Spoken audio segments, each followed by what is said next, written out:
Morning class. Today I am here back with the new chapter from our book, that is your chapter number 2, atmosphere.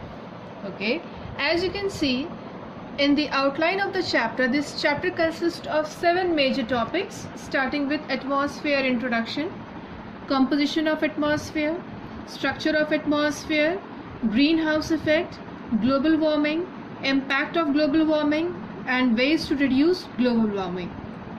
Now today we will be starting with the introduction. So let's get started. Atmosphere is the most important domain of Earth. Word domain meaning component. Okay, if we are underlining this particular thing, domain means what? Component. I hope you know the meaning of component. Okay, content, clear, of the earth. It is mainly made up of air which envelops the earth all around and in every direction. Envelopes which wraps it, such as we wrap our gift in order to gift someone. How we are wrapping it? From all the direction. Same is the work of atmosphere. It wraps or it envelops the earth from all the direction and in every direction. Now there are few points. Let's read one by one what it is given over here. The lower part of the earth close to the earth's surface is much denser than the upper part. Here the meaning of denser will be in terms of weight, that is heavy, clear, than the upper part. In other words, the density of air decreases with height. It means what? As we are, suppose this is the earth, and as we are moving vertically upward, okay, as we are moving vertically upward means towards your poles from equator, that is your 0 degree, the density of air starts decreasing itself. Okay, that is the meaning. The next point says the temperature of atmosphere also decreases with height at the rate of about 6.4 degrees Celsius per kilometer.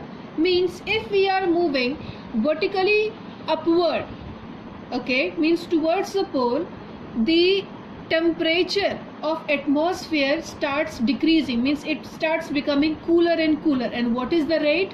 It is 6.4 degrees Celsius per kilometer. Means if we are traveling vertically upward for 1 kilometer, 6.4 degrees Celsius temperature will be reduced.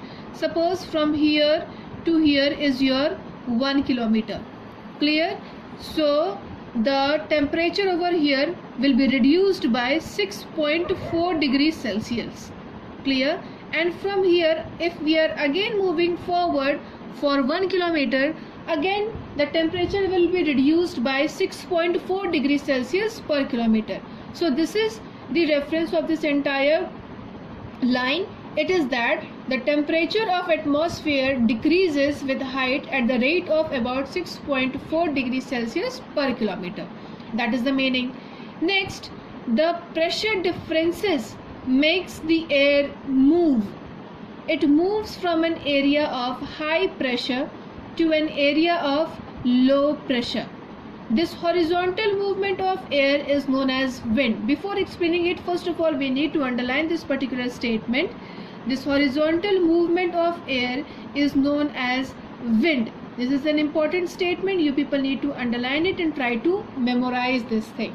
Now let me explain you what is the meaning of first line as well as the second line. The first line says the pressure differences make air, reading this statement once again, the pressure differences makes the air move. So let me explain you this particular thing with the help of an example. Take for an example my both the hands, my right hand as well as my left hand. Okay, my left palm will act as a earth surface. As you can see, palm is not regular. Okay, it is irregular. Somewhere it is height, somewhere it is depth. It is not regular. Same is the condition with our earth surface. It is never regular. Okay, it is a rough surface. And my right hand will act as an atmosphere. Now let us see what happens when atmosphere as well as the earth's surface provides pressure. I am taking the help of this pearl, okay, and I am taking help of this both the fingers, my thumb as well as my index finger. If I am keeping this pearl right over here, okay, and if I am applying certain pressure to it, see, it moved. As you can see, it is not moving upward direction or downward direction, it has moved to sideways. Same thing happens when the pressure is applied, the air moves in a horizontal manner. It could be backside or it could be at front side. It will never go upside or downside. So this was the meaning, understood, that when air basically moves in a horizontal manner when the pressure is applied. There are two pressures acting at the same time. First is your downward pressure, that is from the earth's surface, as well as the upper portion, that is your atmosphere. Now let me tell you, there is the second line, and second line says it moves from an area of high pressure to an area of low pressure. Wherever, first of all, you need to remember one thing, wherever pressure is high, temperature will be always low. Let me repeat myself once again. Wherever the pressure will be high, the temperature will be low. And where pressure is low, temperature will be always high. It acts as a vice versa thing. Okay, so it is the tendency of an air to move from the area of high pressure to low pressure. Okay, I hope it is clear to you people now. Now coming back to the book, okay, I hope the illustration which I gave you, by that this two sentences meaning is clear. Okay, now we are coming to the fourth point of this particular topic. Wind cause changes in weather. Example, when cold winds pass over a place, they lower the temperature of that place. Wind carry moisture, bring rain to the place. This particular point, let me give you another example. It is a very common thing, you people always experience it, especially in your summer season. When you switch on your cooler, okay, cooler is a very common thing, everyone have it at their home. Now when you are turning on the cooler but without water in it, what do you feel or what do you experience? You experience extreme hot wind coming from outside. Okay, first thing. And what will happen if when the fan runs in the cooler in the presence of water? Okay, when the motor runs, water flows to the sideways of the cooler, so it gains moisture. Okay, it gains moisture and hence we feel the cooling effect of the wind. Same thing happens, okay, when a dry wind blows. Okay, it is dry and it is lighter in weight. Okay, and we feel it's too much hot. If it rains, we suddenly start feeling little bit cooling effect. How we are getting it? Because that dry wind is absorbing that moisture from the atmosphere and hence we can feel the cooling effect. Okay, so this is the thing. Clear? I hope this thing is clear. Now coming back to the chapter. I hope people this thing was clear to you. Okay, so this was our atmosphere first topic, that was what? Introduction. Now we will be coming to the next topic, that is your composition of atmosphere. Let's see one by one what it is given over here. Air is a mixture of various gases and dust particles. It is mainly composed of following gases: 78% nitrogen, 21% oxygen, and 1% consisting of argon, carbon dioxide and other gases. These are the important things, and when I will be giving the exercise of this chapter, you people need to draw this figure 2.1 in your notebook. I am repeating myself again. When I will be providing you with the exercise in the notes, in your notebook you people need to draw this figure 2.1. Okay, now this was a very common thing. Okay, I don't think so any explanation is required over here. Now coming back to the next point.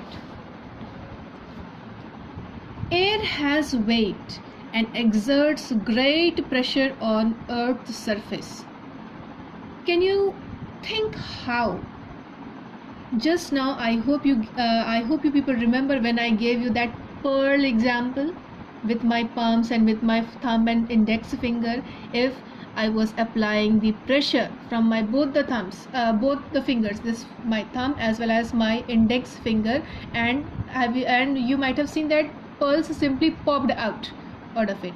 So how this thing happened? Because air is also having certain weight. Clear? Now it will be more clear when we will study this particular portion. Let's see what it is given over here. The atmospheric pressure varies. Varies means what? Differs. It is different in place to place. It differs from place to place. Varies from place to place. It also varies with height. As air near the Earth's surface is densest, heaviest. Meaning of densest means what? Heaviest. The air pressure here is also at highest. It is heaviest also and it is highest also. The air gets thinner as one goes higher. That is why as we climb mountain, the pressure decreases. That is why it is very hard to breathe. That is why whenever there are mountain climbers, okay, those who are mounting or those who are doing the mountaineering thing, means climbing up the mountain, such as take for an example Everest.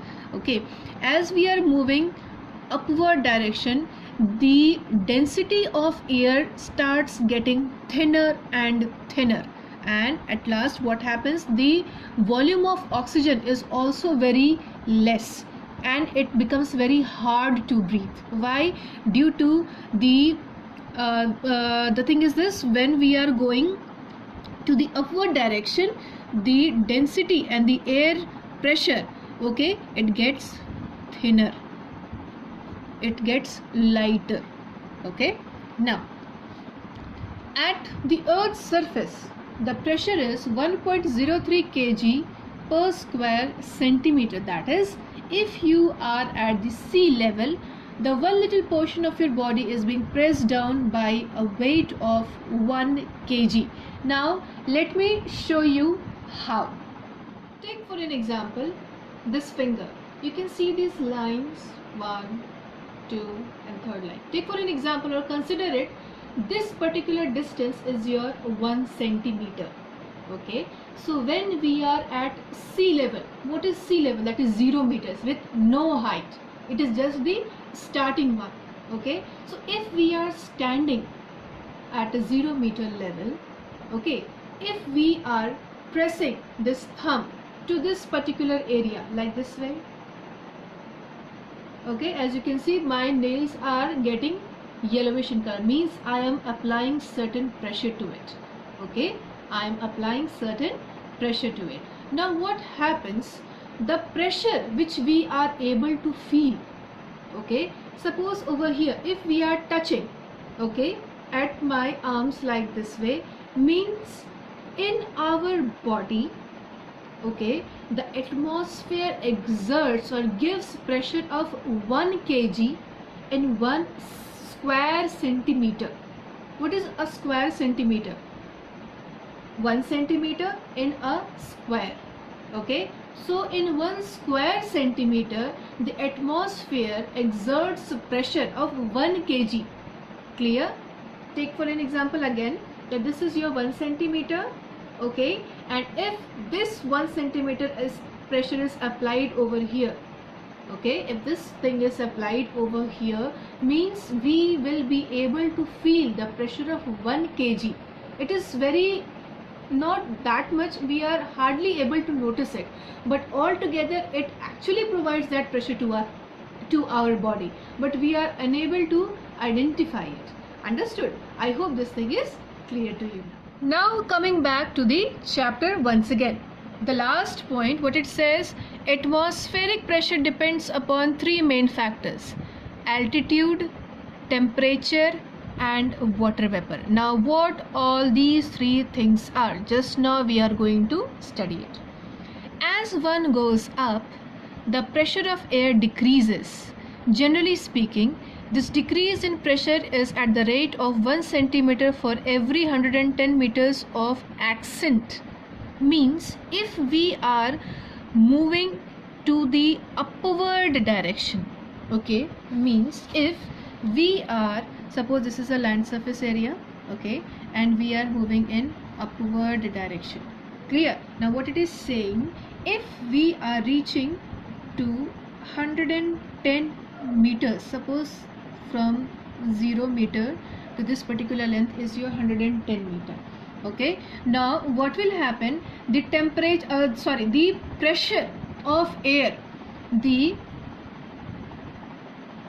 pressure of air will start what, decreasing.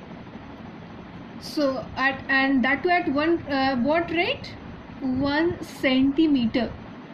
Clear? So what it is saying, it is saying that if we are reaching to 110 meters of height, 1 centimeter of pressure decreases. Clear? That is only the thing. And altitude is nothing but the vertical height. Altitude is equal to vertical, you can write as CLE also, both the spellings are correct, vertical height. Okay, now coming to the second thing, that is your what, temperature. Now let's see first of all what it is given in temperature. When the temperature rises, air expands, that is, it becomes less dense and exerts less pressure. Example, at the equator, as the area gets direct rays of sun, temperature is high, giving rise to low pressure.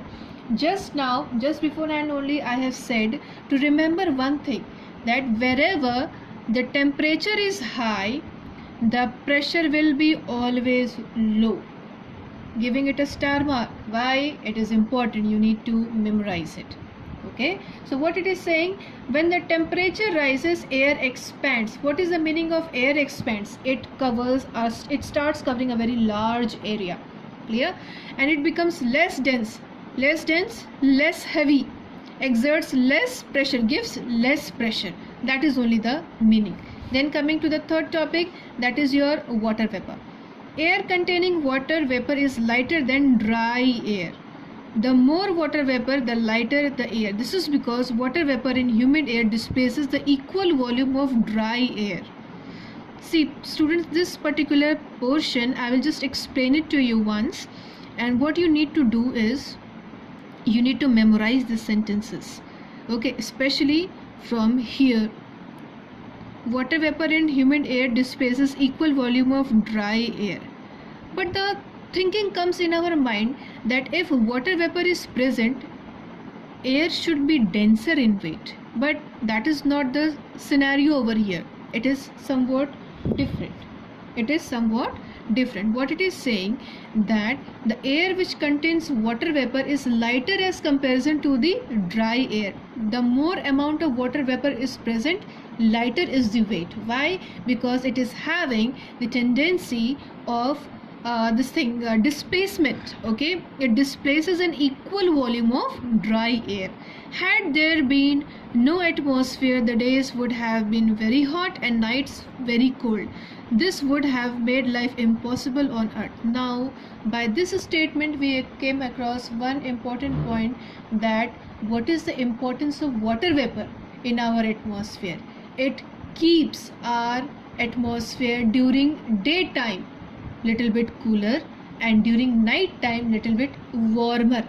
It is simply opposite. Otherwise during daytime, due to this scorching heat from sun, we would be vaporized, and at the night time we might be frozen altogether. Okay, so these were the entire thing.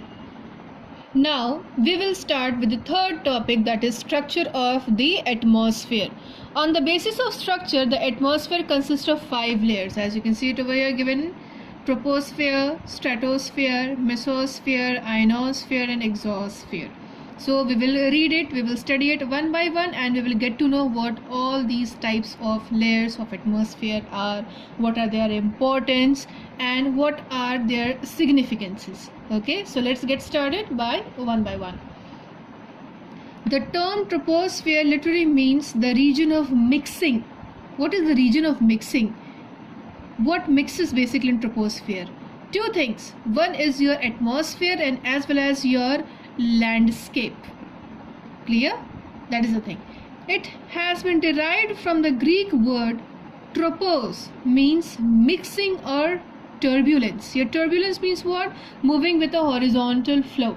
That is known as turbulence. Moving with horizontal. As you can see, I have written down the meaning with the help of pencil over here. As you can see it, moving with horizontal flow. It is the lowermost atmospheric layer in which we live. Virtually all the weather phenomena that affect our life directly take place within troposphere. The average height of troposphere is about 14 km above sea level. However, its height varies from place to place and season to season. Under normal conditions, the height of troposphere is about 8 km at poles and about 16 km at equator. Now, question arises in our mind, why? That in poles, the height of troposphere is only 8 km and at equator, the height of this troposphere is 16 km. Why such a huge difference? The answer is only one thing. Let me explain you. This is your Earth. Clear? North Pole, South Pole, equator, 23.5 degree north, 23.5 degree south, 66.5 degree north, as well as, this particular line is only your 66 degree and 66.5 degree south. Okay, these are the basic things. Now what it is saying, that under normal condition the height of the troposphere at poles is 8 km. Poles, I am giving the example of South Pole. Here the height is 8 km and at equator just double. It is 16 km. My question was why? Why such huge difference? At poles it is 8 km and at 0 degree it is 16 km. The answer is only one thing.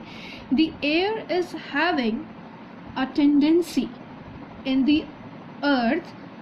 The air tends to shift itself towards equator. Now let me tell you why and how. As our earth rotates in this manner, okay, earth is rotating in this particular manner. Which direction to which direction? West to east direction. Okay, so what happens? Air also starts circulating itself like this way. Okay, now what happens when at your poles the air starts circulating? After coming down, it tends to extend itself like this manner. So this will be the condition at your pole and this becomes your equator. Can you see the difference? Here the circles are very small, here it is very large. Now what happens when this earth rotates? Basically your air also starts circulating itself, okay, and it is having the tendency to go at equator from both the sides. If we are taking here South Pole also, from here to here, means from pole towards equator, this air tends to shift itself.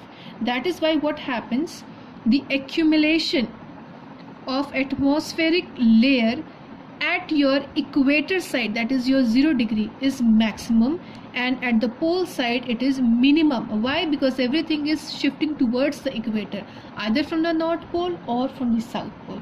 This is only the explanation. I hope it is clear now. Okay, now the next point is, In addition to pure dry air, the troposphere contains water vapor, a colorless, odorless, gaseous form of water which mix perfectly with other gases. The degree to which water vapor is present in the air is known as humidity. This particular statement is important. I am underlining it for you people. You need to memorize this thing. Okay. Water vapor condenses into clouds and fog. Okay. If the condensation is excessive, rain, hail, snow or sleet, collectively termed as precipitation, may result. Means the condensation of cloud results in precipitation. Okay. Next point says the troposphere contains particles of dust which serve as nuclear centers around which the water vapor condenses to form cloud particles. This is common in the air in the industrial cities with discharge of chemically active dust into the air. As a result, a perpetual haze or smog hangs over the city, which we termed as pollution. Now we came to know one thing, how this pollution is formed. Okay, smog, it is the combination of two things, smoke plus fog is equal to smog. Smokes come from where? It is an example of what? Air pollution. Fog, it is a natural phenomenon. When these two things mix itself excessively, this thing comes. Okay, that is known as what? Your smog. Okay, now what it is saying, in troposphere means in the first layer of our atmosphere. As you know, we are also living in troposphere. Clear? That is why it is also known as the layer of mixing or layer of interchange. Clear? Now what happens in this? Whatever daily activities we are doing, okay, or whatever daily activities it is happening, such as running of an industry or a factory, it emits lots and lots of amount of smoke, and these smokes are nothing but the charged particles. Okay, it is very minute and it is almost negligible to see one particle of it. Okay, when it goes and it mixes with the fog, the natural condition, okay, and when it mixes in a very excessive manner, in a very large manner, this smog comes out as an outcome. Okay, I hope this thing is clear. The next important feature of troposphere is that there is decrease of temperature with increased altitude. That means lapse rate of about 6.4 degrees Celsius per kilometer. This thing, such as if this is a land surface, this is the vertical height, and from 0 meter we have reached to 1 kilometer or 1000 meter. Clear? Vertical height. Now what will happen? Temperature will decrease. With what rate? 6.4 degrees Celsius per 1 kilometer. So how we are going to read it as a statement? If a person goes vertically upward for 1 kilometer, the temperature will decrease with the lapse rate of 6.4 degree per Celsius and per kilometer. This is only the explanation. Now we will come to the second layer of atmosphere, that is your stratosphere. The second layer of atmosphere is your stratosphere. The lowermost limit of stratosphere is at tropopause. Just now we have studied troposphere. Now this is your tropopause. Question arises, what is tropopause? Tropopause is nothing but the starting of stratosphere. Okay, let me tell you, if this is your vertical direction, here was your troposphere, here your troposphere is ended, okay, and from here only your stratosphere is starting. Okay, Now here I have divided the section. Basically this thing is not happening in reality. Here there is a mixing of gases in this manner. Okay, so you cannot say that yes, this is a particular portion where troposphere is ending and this is a particular portion where stratosphere is starting. Okay, so there is this particular region where these two gases are mixing at one particular point. This is only your tropopause. Down portion will be your what? Troposphere, and upper one will be your what? Stratosphere. I hope it is clear now. Now coming back to the book.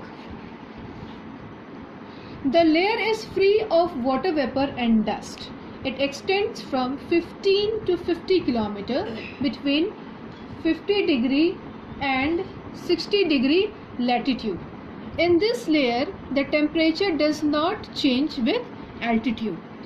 In certain situations, there may be slight increase in temperature with elevation. Now here comes the explanation how and why this thing happens. I hope you people are aware about ozone layer. Okay, O3. Just now over here also you can see what it is being saying. The decrease of temperature with increasing altitude, 6.4 degrees Celsius per kilometer. First of all, it is saying that temperature will decrease at the rate of 6.4 degrees Celsius per kilometer, and now it is saying that there is slight pause in it, means it is not decreasing the temperature. So question arises, how and why this thing is happening? Due to the presence of your ozone layer. What is the function of ozone layer? The function of ozone layer is to absorb radiations from the sun, and I hope you know that the radiation from the sun which is coming, it is not cold, it is very hot. Okay, so the moment or the amount of sun radiation it is capturing, and naturally this layer will start becoming warmer and warmer. So what conclusion will come? The conclusion will come only one thing, that in troposphere temperature will first decrease. Okay, what was the normal lapse rate? 6.4 degrees Celsius per kilometer. In stratosphere temperature will first increase, then it will start decreasing. Question arises, by what means? Due to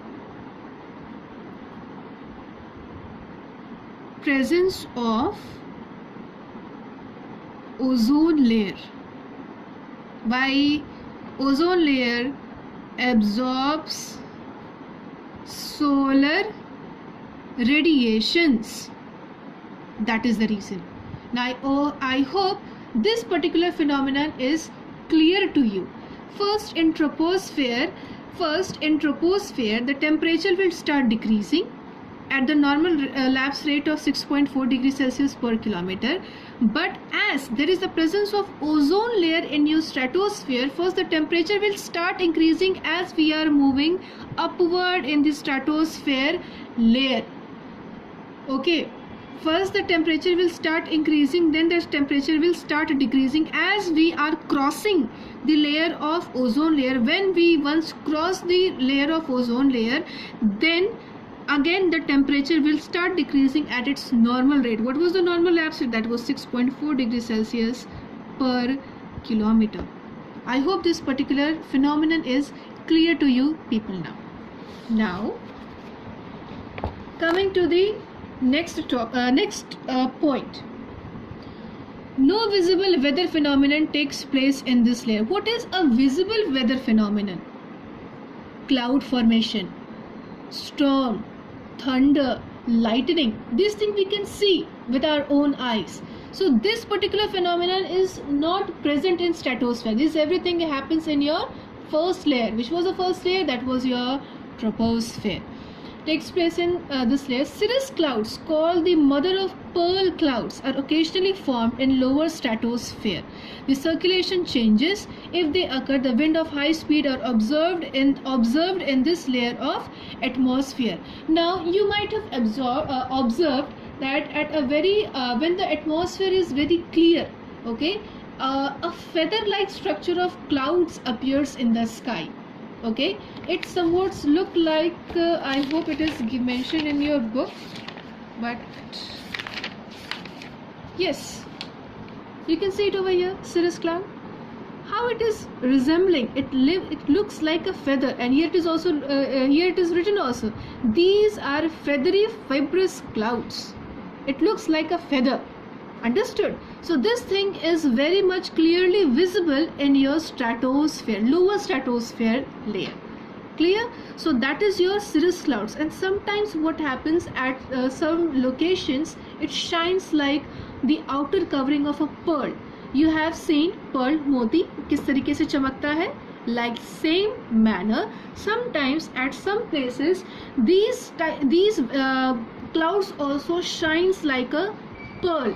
That is why your cirrus clouds is also known as what? Mother of pearl clouds, and they are occasionally formed. It occasionally formed means what? It is never happening every time or every day. Sometimes it happens. It basically depends upon the direction of the sun, location of the earth, and the atmospheric condition. These three things are very much essential in order to do that, in order to see that particular thing. Now, one important feature of, as I was saying, that ozone layer is present in the layer of stratosphere. There is a maximum concentration of ozone, a vital gas, vital important gas between 20 to 30 kilometer. This region is thus called ozonosphere. Region of ozone layer is known as ozonosphere. The ozone layer, presumed to be relatively stable over the past several hundred million years, is now in a state of continuous damage. You already know it, due to global warming, greenhouse effect, this ozone layer is starting depleted, and you might have also heard that in Antarctica there is a very big ozone hole. Okay, that is only the thing. Then we are coming to the third layer of atmosphere, that is your mesosphere. Okay, what it's saying, this layer lies from 50 to 80 kilometers above Earth's surface. Meteors from space mostly burn up in this layer, creating shooting stars. Need to know only one thing, that is at what is the location. It is located nearly your 50 to 80 kilometers above the Earth's surface. And second thing, meteors from space mostly burn up in this layer, creating shooting stars. Nothing much to explain in this particular thing. Then comes your fourth topic, that is thermosphere or ionosphere. This layer is a bit important. Explanation might be required in this. So let us see what is given in this particular topic. Ionosphere extends from 80 km to about 450 km. In this layer, ionization of molecules and atoms occur mainly as a result of ultraviolet rays, X-rays and gamma rays. This ultraviolet rays, X-rays and gamma rays is coming from where? From our sun. Okay, here the word ionization is written. Ionization means what? Here basically molecules and the atoms. If in your chemistry you might have studied that in your nucleus neutron and protons are present, okay, and in the shell your electrons are present, okay, electrons like this way. I hope this diagram is quite similar to you people. So what basically happens, we have to count that what number of electrons are present in the last shell. If we count it over here, 1 2 3 4 5. So what is the stable amount of electron that should be present in the outermost layer? It should be 8. Clear? It should be what?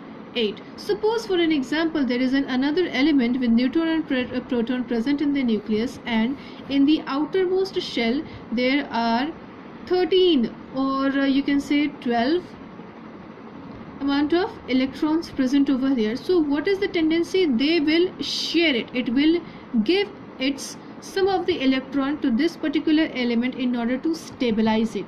Here we have just counted there are 5 electrons present in the outermost shell. How much extra it needed? The requirement is there so that it gets stabilized. 1, 2 and 3. Why? Because 8 number of shells should be present in the outermost shell of an atom or a nucleus so that it should be stable. So what just happened right now? This particular element donated its some of the electrons to this particular element. So this exchange of electrons from one shell to the outer shell, one element to the other element of the outer shells, okay, that is only known as what? Your ionization. That is known as what? Ionization, exchange of electrons. So this particular thing happens where? In your ionosphere, okay.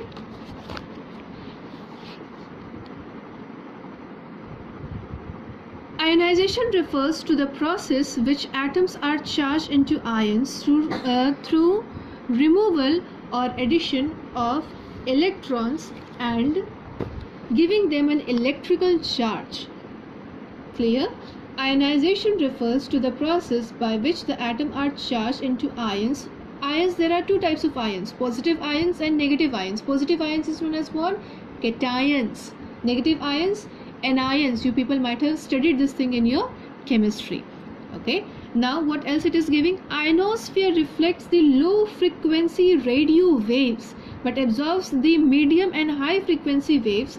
Thus this layer is especially important in long distance radio communication. Now what is the meaning? What is radio waves basically? Ionosphere is the layer where all sorts of radio waves are, you know, they are traveling. Our ear, means I'm talking about human ear, is having the tendency of we can hear up to 20 to 20,000 hertz of sound. That is the capacity, okay. We cannot hear more than frequency of 20,000 hertz. Understood? So whatever things we can hear, whatever things are broadcasted in our television, it could be a news, it could be a movie, it could be a serial or anything, or how we are able to hear what songs are playing in FM radio, okay, and how we are able to talk via using cell phone from one network to the other network, how we are able to hear someone else's voice due to your radio waves, and this is present in your ionosphere. They are continuously present and moving in high medium, okay, in frequency waves in that particular layer of atmosphere, okay. So this layer is especially important in a long distance radio communication. You might have studied about satellite phones. These satellite phones are directly connected from the satellite. Whatever we are saying, it first goes to the atmosphere, it gets linked with the satellite, and then it comes back again to us. That is why how we are able to see what person is talking on the either side of the phone. That is the simple thing. Now we are coming to the last layer of atmosphere, that is your exosphere. What it is saying, as discussed earlier, this outermost layer of atmosphere forms the outermost boundary of our atmosphere. The atmosphere in this region is highly predominant with rarefied hydrogen and helium gases. Now what is rarefied hydrogen? The purest form of hydrogen and helium gases is known as what? Rarefied, okay. I hope this thing is clear to you people. Now we will be studying our greenhouse effect, that is our fourth topic, and other related topics in our next class, okay. So I hope this class was knowledgeable for you people. I hope you people have enjoyed the class. Thank you so much.